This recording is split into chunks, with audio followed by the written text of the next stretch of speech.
लोकसभा अध्यक्ष ओम बिरला के पिता का निधन। श्री कृष्ण बिरला का निधन सहकारिता क्षेत्र के पितामह के रूप में थी पहचान।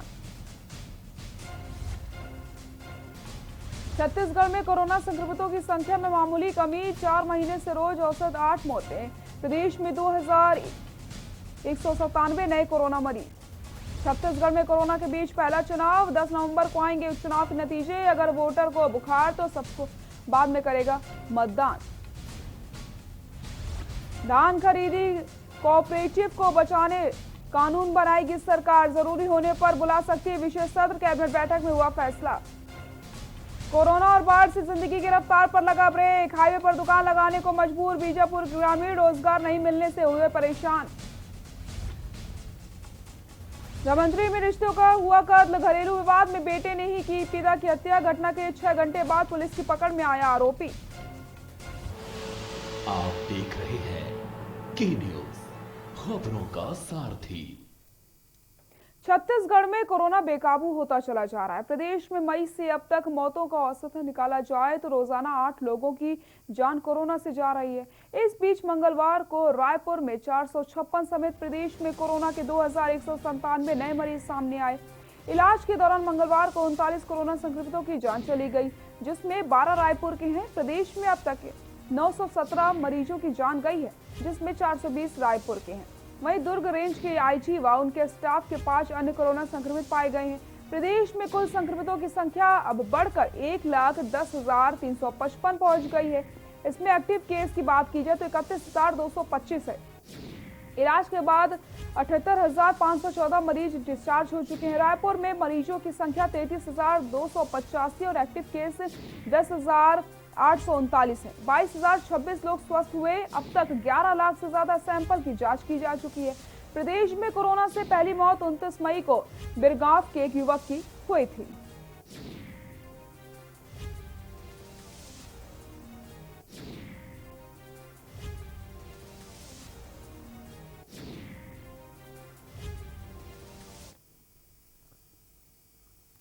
रायगढ़ कोरोना वायरस से पूरा विश्व परेशान है।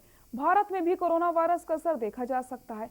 भारत में वित्त मंत्री निर्मला सीतारमण ने घोषणा करते हुए भारत को राहत पैकेज देने के नाम पर 20 लाख करोड़ रुपए जारी किया। निर्मला सीतारमण ने कहा कि इससे भारत की अर्थव्यवस्था एवं जीडीपी पर प्रगति होने पर फायदेमंद साबित होगा। वित्त मंत्री केंद्र सरकार एवं आरबीआई की गाइडलाइंस अनुसार कोविड-19 सहायता स्कीम योजना के नाम से सभी बैंकों को गाइडलाइंस जारी किए गए एवं छोटे बड़े कामगारों और छोटे बड़े उद्योगों ऋण देने के लिए निर्देशित किया गया। ऐसे में जब हमने निजी क्षेत्रों के बैंकों में पता किया तब उन्होंने कहा कि हमें यहाँ पर कोई गाइडलाइंस नहीं आए। रायगढ़ में स्थित क्षेत्रीय कार्यालय एसबीआई के प्रबंधक ने बताया कि जिले में इस योजना के तहत 70% काम हो चुके हैं, बाकी 30 उनकी मर्जी से ही नहीं हुए। ऐसे में बैंक के अधिकारी ने कहा कि शासन के उपक्रमों द्वारा शासकीय सेक्टर में इस योजना पर विशेष तरीके से काम कर उसे पूरा किया गया है। मैं स्टेट बैंक के जो रायगढ़ रीजन है उस एरिया में हमारे 3 डिस्ट्रिक्ट आते हैं। रायगढ़ डिस्ट्रिक्ट है, बड़ौदा बाजार है और महासमुंद डिस्ट्रिक्ट है। तो इसमें जो GECL है, जो गारंटेड इमरजेंसी क्रेडिट लाइन है कॉमर्शियल सेगमेंट के लिए, उसमें जितने एलिजिबल कस्टमर थे सभी को अप्रोच किया गया और 70% से ज़्यादा लोगों ने उसको यूज किया है। ऑलमोस्ट 23 करोड़ प्लस हमने डिस्बर्स किया है उसमें। बाकी लोग को भी अप्रोच किया गया था, लेकिन बहुत लोगों ने ऑप्ट आउट लिया है, वो लेना नहीं चाहते हैं। सुप्रीम कोर्ट ने झीरम नक्सल हिंसा में अतिरिक्त गवाहों से पूछताछ के लिए विशेष न्यायिक जांच आयोग को निर्देश देने छत्तीसगढ़ सरकार की याचिका को खारिज कर दिया। सरकार ने हाईकोर्ट के आदेश के खिलाफ अपील करी। Justice Ashok Bhushan, justice R Subhash Reddy और जस्टिस MR शाह की पीठ में झीरम नक्सल प्रकरण पर सुनवाई हुई। 25 मई 2013 को हुए इस हमले में 29 लोग मारे गए थे। छत्तीसगढ़ सरकार की तरफ से पैरवी कर रहे सीनियर वकील अभिषेक मनु सिंघवी ने तर्क पेश किए थे। इस बार पीठ ने जवाब दिया है कि आयोग का आदेश नहीं था, बल्कि जो लोग पूछताछ करवाना चाहते हैं उन्हें अपना हलफनामा दाखिल करना चाहिए।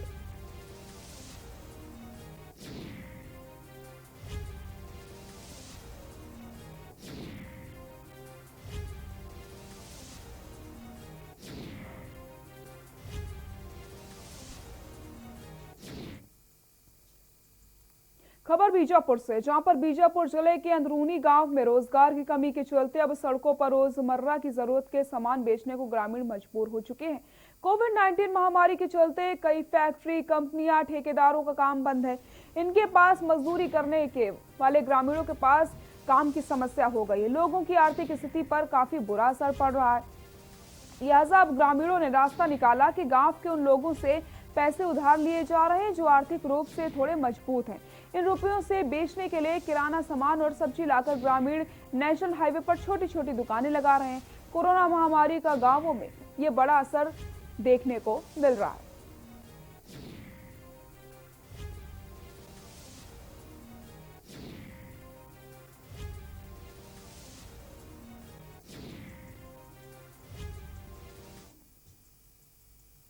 जगदलपुर शहर में लगातार बढ़ते कोरोना के बढ़ते मामलों को लेकर के बस्तर कलेक्टर रजत बंसल अपने अधीनस्थ अधिकारियों को लेकर के सड़कों पर उतर गए और सबसे भीड़ भाड़ वाली जगह संजय बाजार में लोगों से मास्क पहनने और सोशल डिस्टेंसिंग का पालन करने की अपील करी। साथ ही साथ शहर में चल रहे निर्माण कार्यों का अवलोकन किया गया। बस्तर कलेक्टर ने सभी से आग्रह किया है कि समाज अपने भवनों को कोविड सेंटर बनाने में मदद करें। कुछ लोगों ने आगे आकर अपने भवनों को कोविड के लिए दिया है, तो वहीं अन्य को भी इस कोरोना की लड़ाई में साथ देने की अपील करी गई। और वहीं लगातार मिल रही शिकायतों को देखते हुए कलेक्टर ने संजय बाजार का निरीक्षण करते हुए व्यापारियों और आने जाने वाले लोगों से कहा है कि आप कोरोना के सभी नियमों का पालन करें ताकि इस वैश्विक महामारी को हम सब मिलकर लड़ सकें।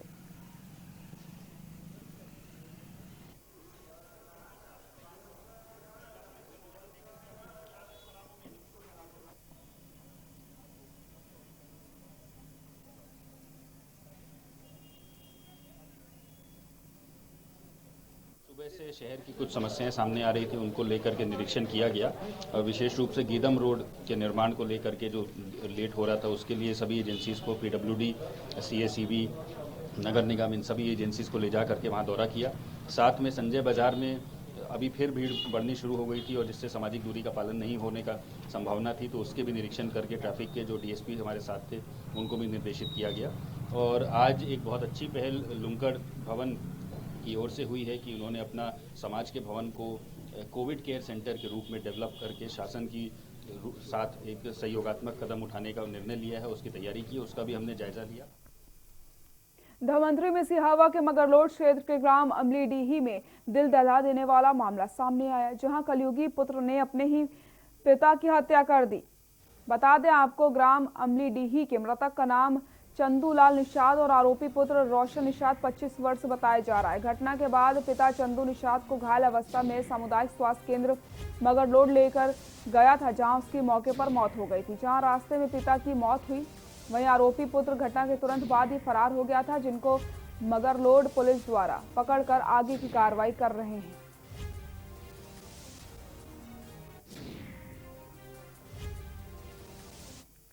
अमलीडीह थाना मगरलोड की घटना है, जिसमें प्रातः एक पुत्र रोशन निषाद अपने ही पिता चंदू निषाद को सिर पर फावड़े से लगातार 3 प्रहार किया था और इलाज के लिए उन्हें तुरंत अस्पताल भी ले जाया गया था और इस दौरान उनकी मृत्यु हो गई। इस पर से थाना मगरलोड में अपराध पंजीबद्ध करके इसे विवेचना में लिया गया है। मैडम, हत्या कारण क्या है? अभी तक कोई स्पष्ट जानकारी नहीं मिल पा रही है और जैसा कि बताया जा रहा है कि पुत्र की मानसिक स्थिति भी बहुत अच्छी नहीं थी। इन दिनों फेसबुक, सोशल मीडिया पर लोग कपल चैलेंज ट्रेंड कर रहा है और लोग अपने अपने पत्नी और अपने अपने घर परिवार वालों के फोटो सोशल मीडिया पर शेयर कर रहे हैं। सोशल मीडिया पर अभी ये चैलेंज धूम मचाए हुए, लेकिन क्या ये चैलेंज हमारे लिए इतना खतरनाक हो सकता है, ये शायद हम नहीं जानते। इस तरीके से लगातार साइबर क्राइम बढ़ रहा है, लोग साइबर क्राइम के शिकार होते जा रहे हैं। आप सभी जानते होंगे कि फोटो को एडिट करने पर लोगों को ब्लैकमेल किया जा सकता है, सोशल मीडिया पर शेयर किया जाता है, जिसे लेकर के कोरबा जिला पुलिस लगातार ऐसे चैलेंजेस से दूर रहने की अपील कर रहा है, जिसमें हम साइबर क्राइम जैसे अपराध के शिकार हो रहे हैं। पुलिस लगातार आम जनों से अपील कर रही है कि सोशल मीडिया पर कुछ ऐसे तस्वीरें शेयर ना करें जिससे आने वाले समय में आपको साइबर क्राइम का शिकार होना पड़ जाए।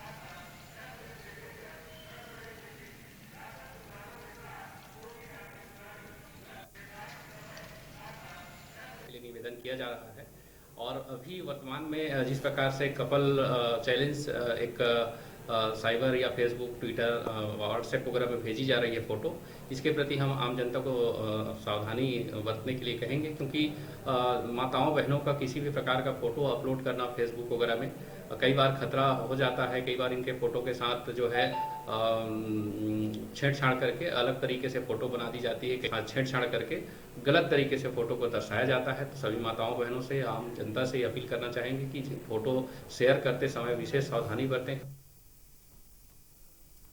खबर कोरिया से है, जहां पर नगर निगम चिरमिरी वार्ड नंबर 1 नावापारा में देर रात एक ऐसी घटना घटी जिसमें वार्ड वासियों में डर का माहौल बन गया है।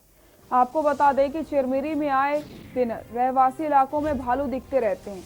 ऐसे में कल रात एक पहाड़ी में भालू का बच्चा तारों में फंस गया था, जिसे देखने वहां लोगों की भीड़ जमा हो रही थी। इस दौरान वहां भीड़ में खड़े युवक पर पीछे से 5-6 भालुओं ने हमला कर दिया और उसे खींचते हुए खेत ले गए, जहां उसके शरीर को छत विक्षत कर दिया गया। वहीं आसपास के लोगों ने आनन फानन में बड़ी बाजार सामुदायिक स्वास्थ्य केंद्र ले गए, जहां उपचार के दौरान उसकी मौत हो गई।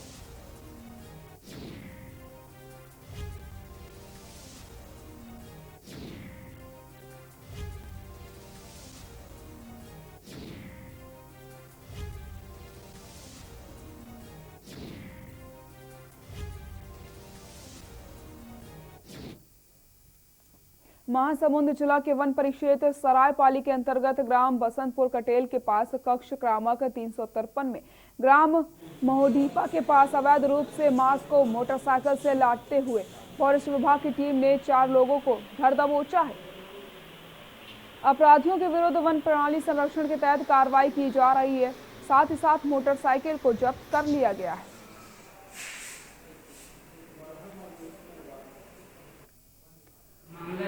कल शाम 6 बजे आसपास हमको सूचना मिली कि वन कक्ष क्रमांक 353 में किसी अज्ञात व्यक्ति द्वारा नंगी तार बिछा करके अवैध शिकार करने के उद्देश्य से फैलाया गया है, जिस संबंध में हमारी टीम क्षेत्र बसना है, क्षेत्र सरायपाली की टीम जाकर के कार्रवाई करेगी। बालोद शहर में भी वायरस का संक्रमण लगातार बढ़ता जा रहा है। लॉकडाउन प्रशासन द्वारा लगाया गया है और संक्रमण को देखते हुए नगर पालिका द्वारा पार्षद के माध्यम से प्रत्येक वार्ड में को सैनिटाइज भी किया जा रहा है। नगर पालिका क्षेत्र के प्रत्येक पार्षद अपने अपने वार्डों को जिम्मेदारी पूर्ण ढंग से सैनिटाइज करवा रहे हैं, ताकि संक्रमण का खतरा कम हो सके। पार्षद दीप्ति विनोद शर्मा ने बताया कि हम घर घर जाकर लोगों को अपील कर रहे हैं वह घरों में ही रहें।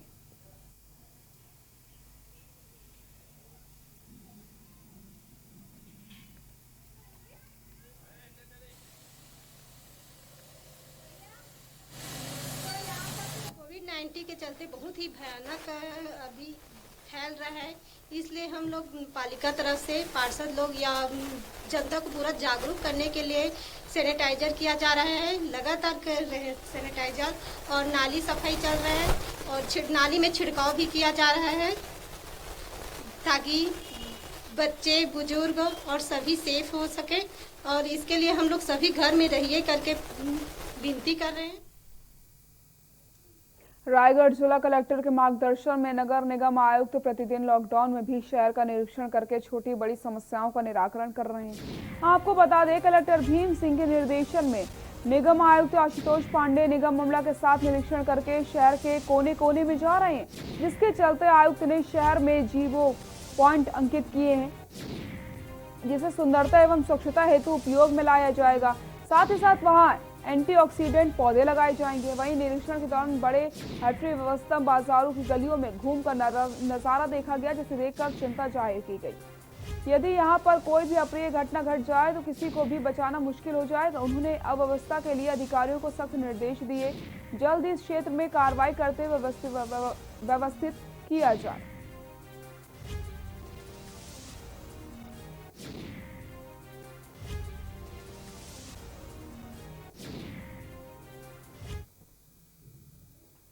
आज के निरीक्षण में जो हमारी टीम गई थी, तो उसमें सबसे खास बात यह रही कि हमने जो पुरानी हटरी है वो उस क्षेत्र का निरीक्षण किया और यह पाया कि उक्त स्थल जो है वो सामुदायिक या व्यावसायिक दृष्टि से उपयुक्त नहीं है। बहुत ही तंग गलियां हैं और इसके बाद वहाँ पर जितना आवंटन हुआ था, हो सकता है उससे ज़्यादा की संख्या में आवंटन हो गया हो और लोग काबिज हों, जो अपने क्षेत्रफल जो उनको दिया गया था उससे ज़्यादा में काबिज हैं।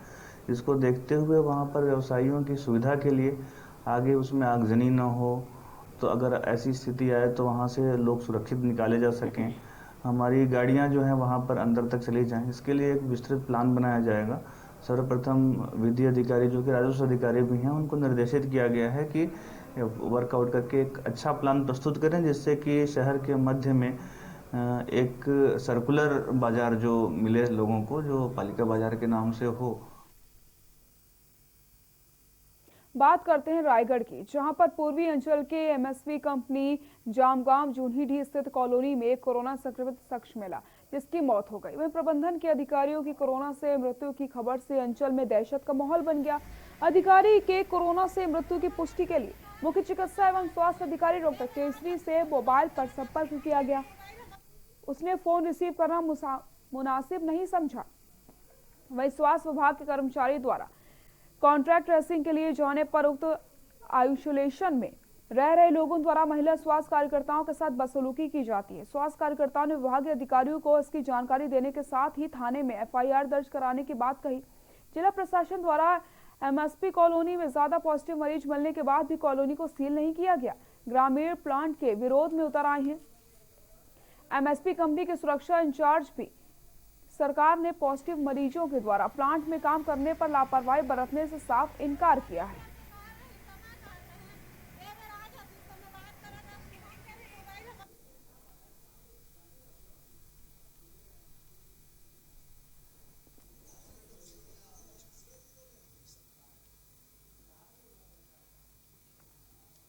छत्तीसगढ़ के गरियाबंद में हाथियों के करंट से हुई मौत के मामले पर नेता प्रतिपक्ष धर्मलाल कौशिक ने बयान दिया है। उनका कहना है कि जिस तरह से प्रदेश में लगातार हाथियों की मौत के मामले सामने आ रहे हैं, उसे देखने के बाद ऐसा लग रहा है कि इसमें कोई बड़ी साजिश हो रही है। नेता प्रतिपक्ष ने सरकार की आलोचना करते हुए कहा कि सरकार मानव और हाथी के द्वंद्व को रोक पाने में असफल हो रही है। हाथियों के करंट और जहर सेवन से मौत के मामले में जांच होनी चाहिए।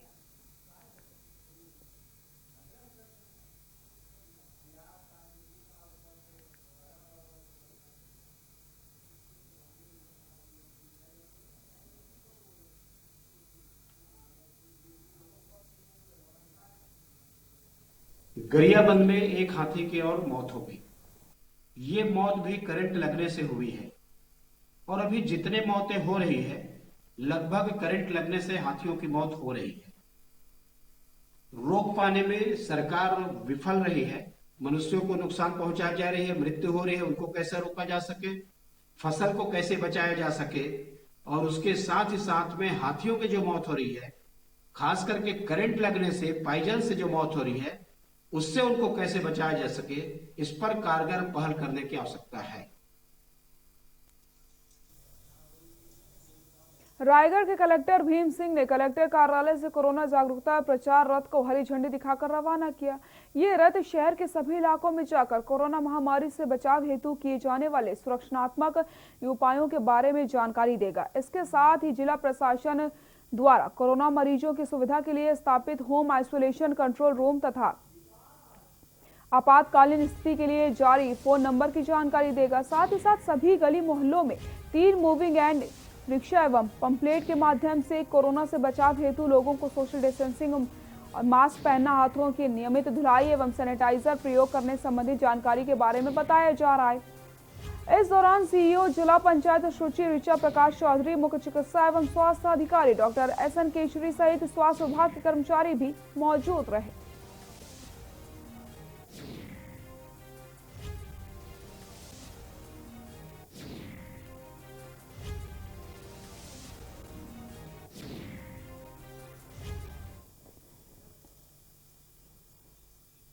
घटना बिलासपुर के ग्राम पोड़ी की है, जहां पर सरपंच विजय शंकर बंदे को उसके ही रिश्तेदारों ने कुल्हाड़ी से हमला करके मौत के घाट उतारने की कोशिश करी। सरपंच विजय शंकर बंदे और उसके पिता पर कुल्हाड़ी से जानलेवा हमला किया गया। दोनों गंभीर रूप से घायल हैं, जिन्हें अस्पताल में भर्ती करवाया गया। पूरे मामले में पुलिस ने 10 आरोपियों के खिलाफ मामला दर्ज किया है। घटना बिलासपुर के ग्राम पोड़ी की है, जहां पर सिरगिट्टी थाना क्षेत्र में 7 आरोपियों की गिरफ्तारी हो चुकी है।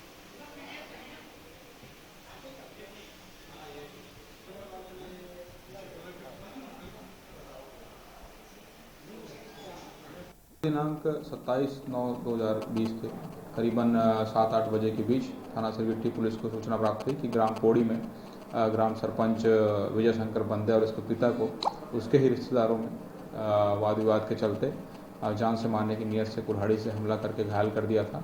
मौके पर पुलिस उपस्थित होकर सरपंच और उसके पिता को अस्पताल में भर्ती कराया है और प्रार्थी की रिपोर्ट पर इसमें अपराध पंजीबद्ध कर विवेचना की गई। इस बार का लॉकडाउन काफी कुछ बदला सा लग रहा है। प्रशासन द्वारा सख्ती करते हुए फल और सब्जियों को दुकानों को बंद कर दिया गया। आपको बता दें कि शहरों में लोग सब्जियों के लिए तरस गए हैं। ग्रामीण अंचलों में लोग छोटे छोटे माध्यम से सब्जियों की खेती करते हैं, जिससे उनकी पूर्ति हो जा रही है, परंतु सबसे ज्यादा दिक्कत शहरी क्षेत्रों में देखने को मिल रही है।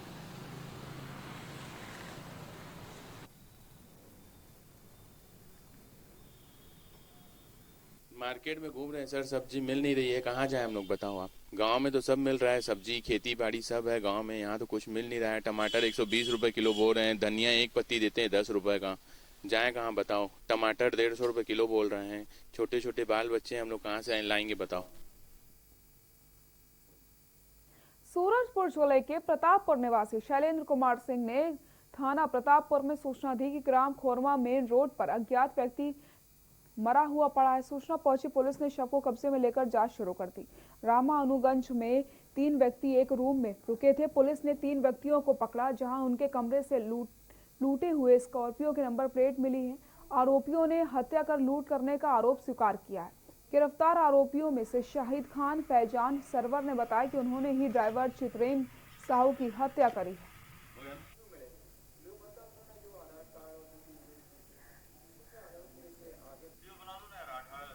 फिर भी जो पुलिस ने एक प्रोफेशनल तरीके से जहाँ से गाड़ी हायर किया गया था वहाँ जाकर के पता किया, वहाँ के होटल्स वगैरह का भी पता किया और जितने भी टावर डाउन निकाले गए और ऐसे करके पुलिस को एक छोटा सा क्लू मिला था। उस क्लू के आधार पर पुलिस जो है इन साथी अपराधियों तक पहुँचती है और पहुँच करके जो गाड़ी जो उन्होंने ड्राइवर की हत्या करके जो लूट के ले गए थे उसको बरामद किया। साथ ही उनके यहाँ से जो है एक पिस्टल और कुछ राउंड, साथ ही चोरी की बाइक्स वगैरह भी पुलिस ने उनसे बरामद की है।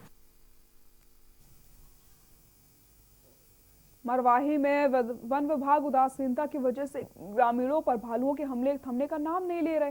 भोजन की तलाश में भालू ग्रामीण क्षेत्रों में आते रहते हैं, जिससे कई बार ग्रामीणों पर हमला भी किया जाता है।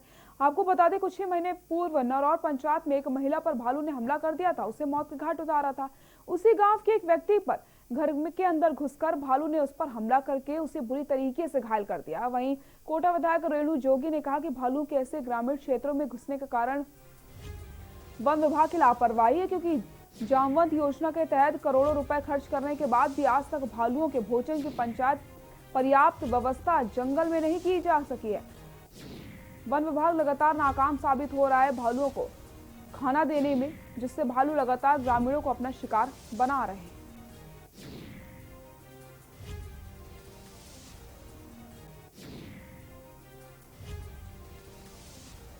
क्योंकि वो जल्दी स्वस्थ हो जाएगा, पर भालू से बचाने के लिए कुछ यहाँ पर वृक्षारोपण नहीं दिखता मरवाही क्षेत्र में, जितना मेरे खुद के कोटा विधानसभा क्षेत्र में जंगल पर्याप्त है। और सच कहिए तो वहाँ भालू की शिकायत अभी तक नहीं मिली है, जो बिल्कुल लगे हुए क्षेत्र हैं।